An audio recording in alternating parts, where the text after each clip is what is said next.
What's up everyone? My name's Jonathan with Soundstripe, and today I'm going to run down my top 10 films to ever come out of Sundance. Now listen, I know right out of the gate here, we're probably going to have some differences, and that's okay. This is going to be fun. Let's get into it. Start with number 10, The Blair Witch Project. Okay, so let's just get something clear. I'm not much of a horror film guy. It's just not my style. But I've got mad respect for this film. When it premiered in 1999, it completely blew the socks off everyone because it was wildly different than anything that had been coming through the traditional pipeline. Principal photography was done in 8 days on a budget of roughly $50,000. It went on to gross $250 million worldwide, which is just mind-boggling. Everyone who's ever tried to make a film was trying to use those numbers to get investors. And that's what happens when you take a risk and you do something a little different. Coming in at number 9 for me is the 2014 Irish drama Calvary, directed by John Michael McDonough, starring Brendan Gleeson and Chris O'Dowd. For whatever reason, this one just really hit me.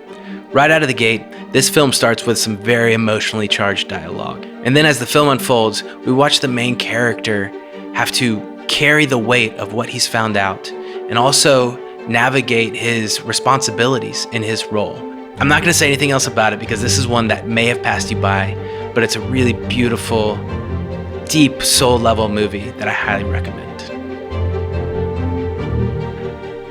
All right, coming in at number 8 is a more recent one, coming out of 2019, is The Farewell, directed by Lulu Wang and starring Awkwafina. The Farewell is a really beautiful comedy drama that centers around a Chinese-American family dealing with some health concerns about one of their family members back in China.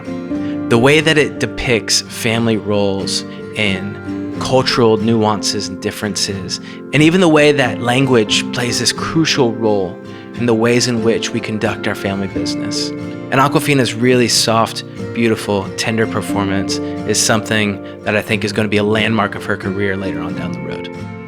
It's just really touching, and it also got picked up and distributed by A24, so you know it's gonna be amazing. Number 7, Hunt for the Wilderpeople. I, probably like you, love and adore Taika Waititi. And this film is a perfect reflection of his brilliance at work.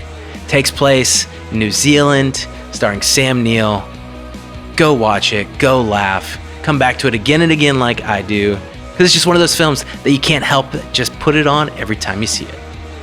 Number 6, featuring Joseph Gordon-Levitt and Zooey Deschanel, directed by Mark Webb. You know it, I know it, 500 Days of Summer. This is just one of those Sundance darlings, right? Like, this film continues to be one of those coming-of-age stories that I return to again and again. I love the non-linear storytelling. Please don't disagree with this one. It belongs there, okay?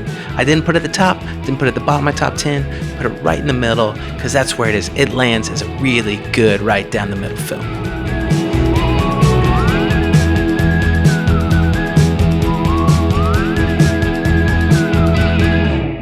Number 5, Captain Fantastic. Do yourself a favor right now. Don't watch the rest of this video. Leave. But please come back. Let's be honest, come back. Go watch this film. Viggo Mortensen is incredible in this film, written and directed by Matt Ross. It follows a father who's endured some trauma, and he's trying to raise his children the best way he knows how. And a lot of those approaches aren't exactly culturally applauded or affirmed, especially by his late wife's family. But the pacing of this film and the way that the emotion hits at just the right time, the way that the film depicts fatherhood and depression and trauma and family is a really, really great depiction of a complex life lived to the best of one's ability. Number 4, we've all been waiting on it. The belle of the ball, Little Miss Sunshine. I mean, just look at this cast. Greg Kinnear, Steve Carell, Toni Collette, Paul Dano, Abigail Breslin, Alan Arkin.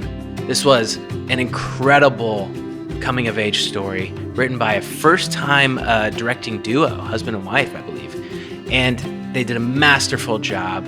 I mean, it's Little Miss Sunshine. Like, it's incredible. Number 3, written and directed by Nat Faxon and Jim Rash, is the coming-of-age comedy drama, The Way, Way Back.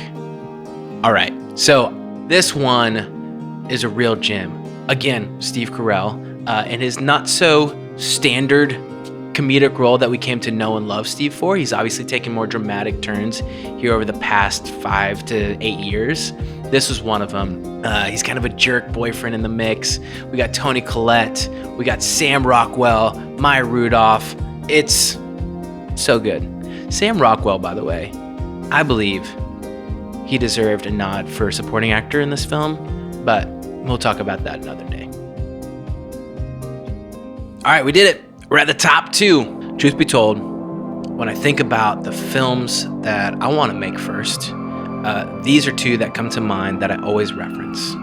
So, coming in at number 2, Fruitvale Station. Fruitvale Station brings together director Ryan Coogler and lead Michael B. Jordan for the first time, which is kind of crazy now to look back and see all the things they've done together. This is where it started. Coogler was at film school in 2009 when the shooting that the film is based upon took place, when Oscar Grant III was gunned down by BART police. When talking about why he wanted to make this movie, he discussed how when we just read something in the paper, sure, we might have a reaction to it.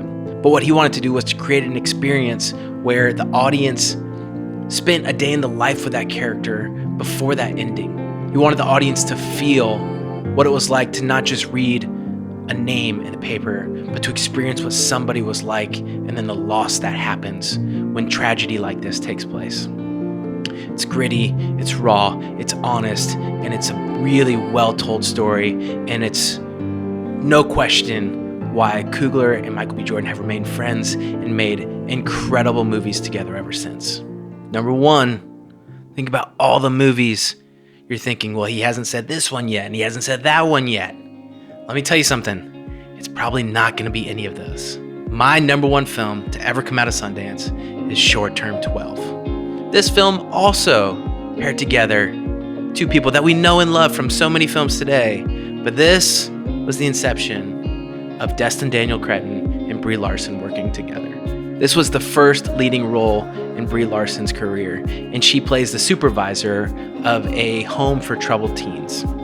Personally, I'm forever and always drawn in by smaller stories that sit with people. And we get to experience the ups and downs of the rawness of their life. And films that live in that place, to me, always strike a chord because it's drawing me into the story, but it's also inviting me into something new to see the world in a different way. And that's what I love about Short Term 12.